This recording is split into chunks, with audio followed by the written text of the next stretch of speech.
आप जो प्रश्न पत्र की नवीनतम रूपरेखा एवं अंक विभाजन को देख रहे हैं, बहुत ही महत्वपूर्ण तरीके से आप अपने इस अंक विभाजन को देख लीजिएगा और स्टडी कीजिएगा, क्योंकि देखिए एक एक अंक आपके लिए बहुत ही महत्वपूर्ण है।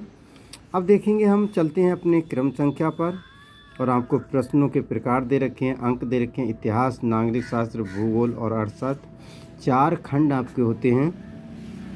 प्रत्येक खंड से आपसे किस तरह प्रश्न पूछे जाते हैं उसको आपको सबसे पहले अपनी रूपरेखा में रखना है। और देखिए, बहुविकल्पीय प्रश्न अति महत्वपूर्ण होते हैं। 1 नंबर ठोस नंबर होता है आपके लिए, बिल्कुल राइट, और बहुत ही महत्वपूर्ण होते हैं। देखिए, 1 अंक मिलता है। इतिहास से भी 5 आते हैं, नागरिक से भी 5 प्रश्न आते हैं, भूगोल से भी और अर्थशास्त्र से भी। तो इस तरह से आपके 20 नंबर आपके पक्के हो जाते हैं। कहने का मतलब 20 अंक का आप पात्र हो जाते हैं, जो बहुत ही महत्वपूर्ण है। लघु उत्तरीय प्रश्न देखेंगे, अंक 4 होते हैं और एक ही प्रश्न आता है अर्थशास्त्र से, एक नागरिक से, एक भूगोल से और एक अर्थशास्त्र से। तो आपको इस तरह से 4 4 4 8 4 12 4 16 नंबर मिलते हैं।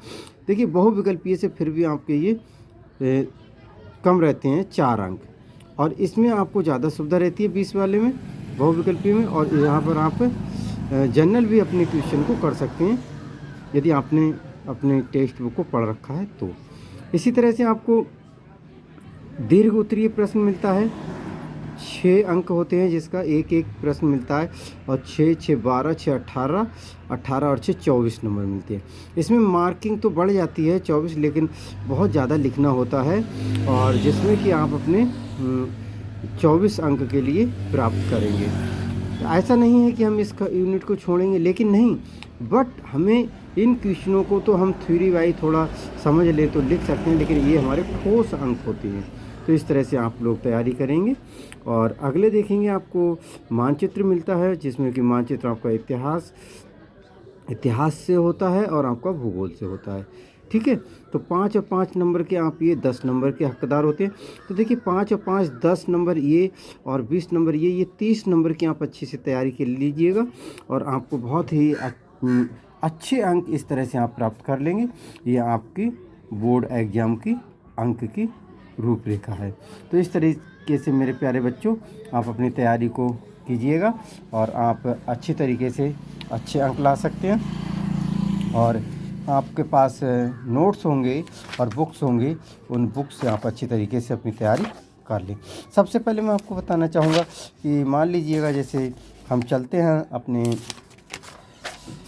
बहुविकल्पीय प्रश्नों पर, तो देखिए आपके पास बहुविकल्पीय प्रश्न आ चुके हैं। तो इस तरह से आपको बार बार पढ़ना है। संयुक्त राष्ट्र संघ की स्थापना कब हुई? तो 1945 में। आपको आंसर भी दे रखे हैं, जो मॉडल पेपर है उसमें आंसर दे रखे हैं। आप फटाफट 4 से 5 बार इनको पढ़ लेंगे तो आपके लिए ये अच्छी तरीके से लर्न हो जाएंगे, अच्छी तरीके से याद हो जाएंगे। इस तरह से आपको, और सबसे पहले मैं बताना चाहूँगा कि आप लोगों को करना क्या है कि सबसे पहले जो ऑब्जेक्टिव हैं उनकी एक सूची बना लीजिएगा। उनका एक अपनी कॉपी में फटाफट, अभी बहुत समय है, यदि आप बनाएंगे तो एक दिन में जितने भी ऑब्जेक्टिव क्वेश्चन हैं उन सब क्वेश्चन को तैयार कर सकते हैं। ठीक है, फिर मिलेंगे और फिर समझाएंगे आपको विस्तृत क्वेश्चनों के बारे में।